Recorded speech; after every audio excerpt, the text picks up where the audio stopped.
ایمان کی جان یہی ہے کہ ہمیں رسول کی بات پر اپنے خواص سے زیادہ اعتماد ہونا چاہیے۔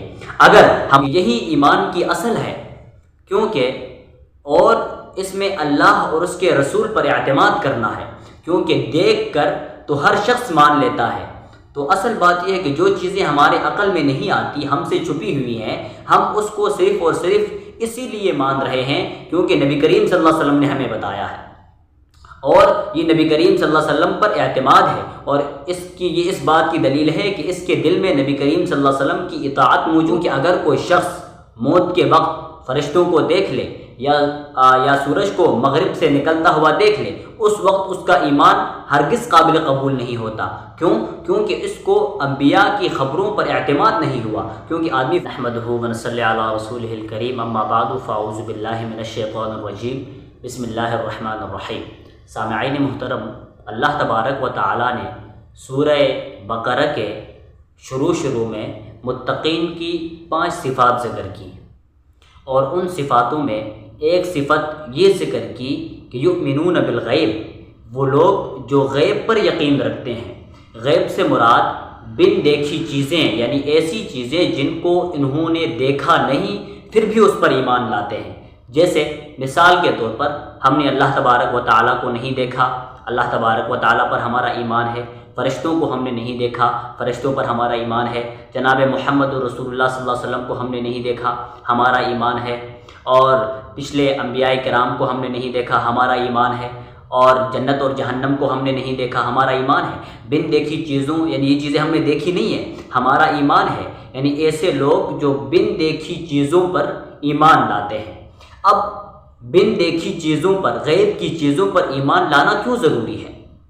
در حقیقت یہ ہے کہ یہی ایمان کی اصل ہے، کیونکہ اور اس میں اللہ اور اس کے رسول پر اعتماد کرنا ہے، کیونکہ دیکھ کر تو ہر شخص مان لیتا ہے۔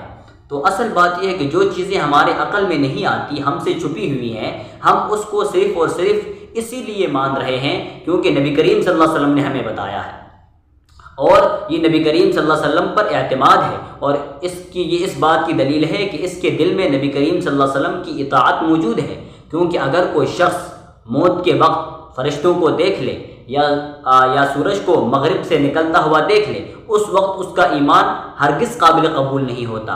کیونکہ اس کو انبیاء کی خبروں پر اعتماد نہیں ہوا، کیونکہ آدمی فرشتہ موت کے وقت دیکھتا ہے، اور سورج کا مغرب سے نکلنا یہ قیامت کی نشانی ہے، کیونکہ انبیاء نے یہ نشانیاں بتائی تھی۔ اس نشانیوں سے پہلے اس کو ایمان لانا چاہیے تھا، اس کو اس بات پر یقین نہیں ہوا، لیکن جب اس نے اپنی آنکھوں سے دیکھا، اب جا کے مان رہا ہے، تب اس کا ایمان معتبر نہیں، کیونکہ یہی ایمان کی حقیقت ہے۔ اور فرعون نے بھی تو مرتے وقت کلمہ پڑھا تھا، اس کا کلمہ قابل قبول نہیں ہوا۔ کیونکہ رسول کے بتائے ہوئے راستے پر اور رسول کے بتانے پر اس کو اعتماد نہیں ہوا۔ جب اپنی آنکھوں سے جب کچھ دیکھ لیا تب اس نے اقرار کیا، تو وہ اقرار معتبر نہیں ہے۔ اور ایمان کی حقیقت یہی ہے کہ جو چیزیں ہمارے عقلوں میں نہیں آتی، ہم سے غیب ہیں، ان چیزوں کو صرف ہم اس لیے مان رہے ہیں کیونکہ ہمیں رسول نے بتایا ہے، جناب محمد رسول اللہ صلی اللہ علیہ وسلم نے بتایا ہے۔ اور ایمان کی جان یہی ہے کہ ہمیں رسول کی بات پر اپنے خواص سے زیادہ اعتماد ہونا چاہیے۔ اگر ہماری آنکھ یہ دیکھ رہی ہے کہ یہ دن ہے، اور نبی کریم صلی اللہ علیہ وسلم یہ ارشاد فرما دے کہ یہ رات ہے، تو ہماری آنکھ جھوٹی ہے، نبی کریم صلی اللہ علیہ وسلم اپنے قول میں سچے ہیں۔ کیونکہ ہماری آنکھیں 1000 دفعہ غلطی کھا سکتی ہیں، لیکن نبی کریم صلی اللہ علیہ وسلم کا فرمان کبھی غلط نہیں ہو سکتا۔ وآخر دعوانا ان الحمد للہ رب العالمین۔